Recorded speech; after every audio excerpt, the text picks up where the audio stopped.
Now, President Trump was asked about the ad that's got everyone talking, American Eagle's Sydney Sweeney ads, and watch his reaction when he's told the actress is a registered Republican.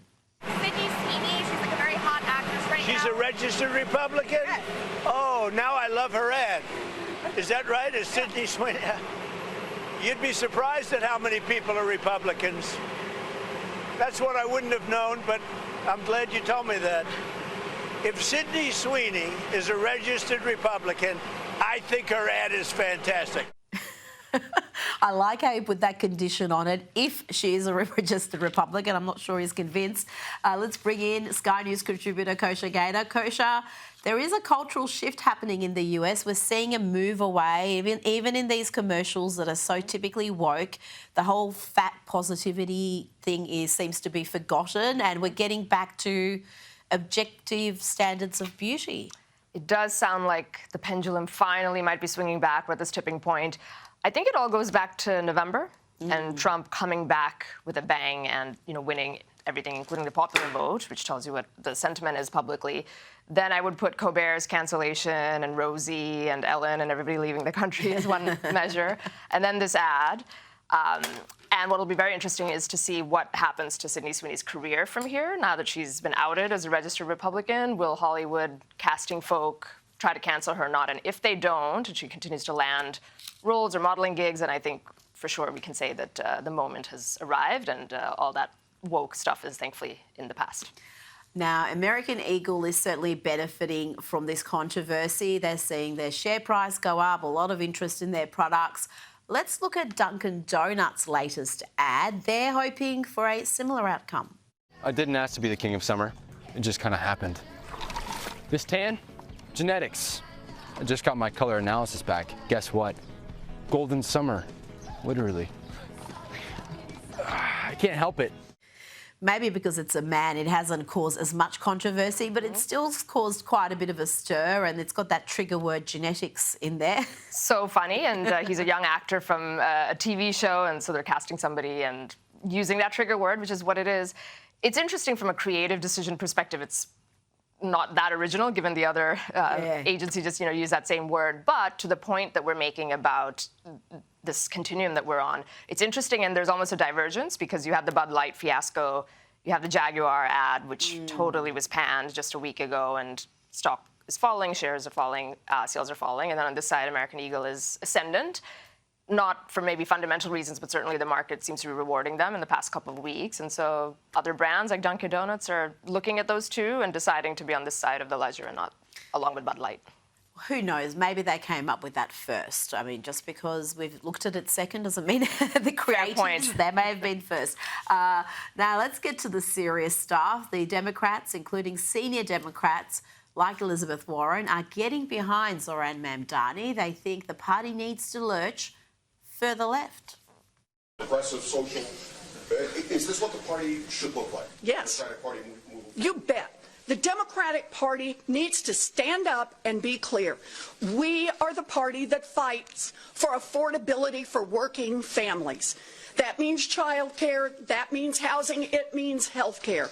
It means making this country work better for the working people who make this country work. All right, last question. I get a little excited about this. Okay. All right.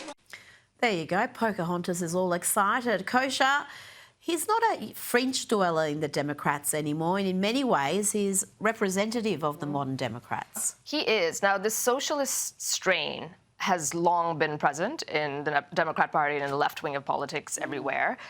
But what's interesting here is when it used to just be about, working class and using the collective as a way to redistribute wealth and all of that, he's got that. At least he's touting those policies, as does Elizabeth Warren. But then he's this mishmash of trans rights and intifada and racial justice and all that stuff rolled in together, which is different from what it used to be. But I think the problem is the root issue here is economic inequality is on the rise. Young people can't get a foothold in the economy with housing and jobs and all of that. So there's a lot of frustration, and there are two very high contrasting positions being presented by both sides. For the right, it's low taxes, no tax on tips, stopping illegal immigration, which competes in the job market, et cetera. And on the left, though, you've got this stuff about handing out free things and making the big bad evil rich people But pay. his supporter base, certainly from what we've seen of the data, is affluent. He had more support amongst those affluent voters who you would think would be looking at his policy proposals and going, this isn't in our interest. But perhaps it is in their interest because they know how this game works. And it's the virtue signaling. So the affluent people can afford the luxury belief because even with a bad economy, they're doing fine and they get to signal their virtue. He himself is one of those elites. He comes from a very rich background with both of his parents. So he's sort of a champagne socialist, as they say. Oh, aren't they all? And let's hear from the Democrat Socialists of America. This is a member of that group, as well as a member of Mamdani's campaign. And he's explaining here about the policies they hope to implement. Most importantly is we collaborated with the Zoran Mamdani campaign on his trans rights platform. And what we explicitly wanted to do was use the power of New York City to provide free gender-affirming care, and I say free in case insurance companies decide to boot us off, free gender-affirming care, not just to people in New York City, but across the country. When Zoran first kind of approached DSA leadership about running, his pitch was, he said, I'm going to get socialists to vote for me and I'm going to get Muslims to vote for me.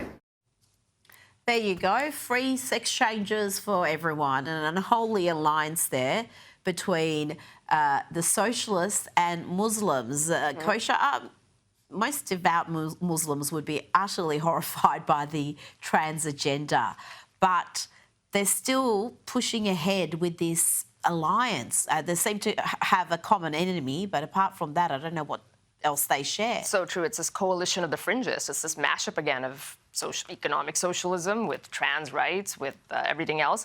You're absolutely right. In Michigan, that group, the parental rights was a big issue, and they really got activated against the left, came out for Trump for the first time, actually, people who otherwise maybe didn't like Trump, but just because of this trans thing.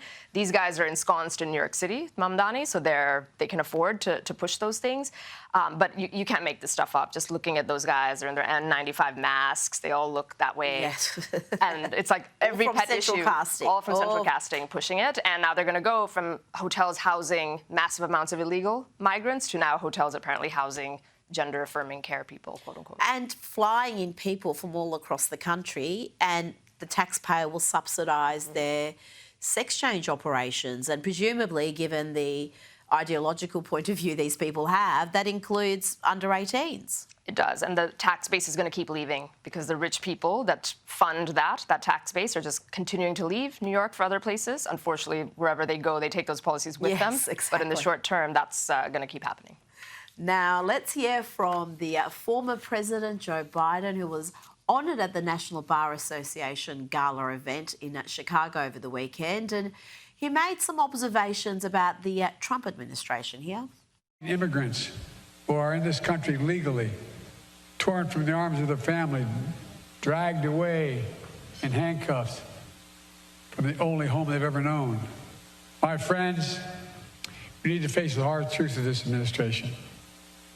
It has been to ease all the gains we've made in my administration, to erase history.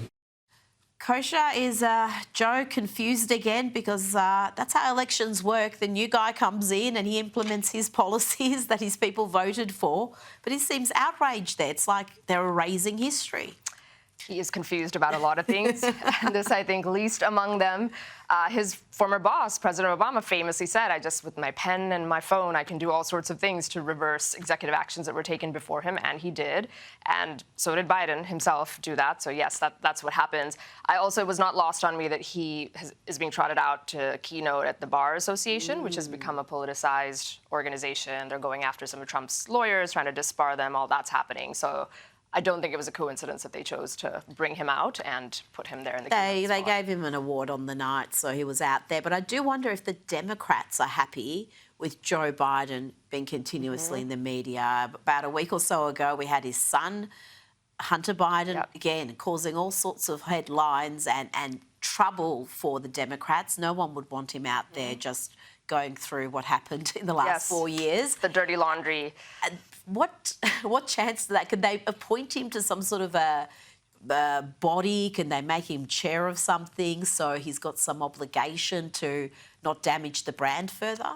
Hunter and Senior as well. I think both of them are a problem there. And you're right, because he's not the best spokesperson for them. You also have Kamala out there now doing a soft launch with her book.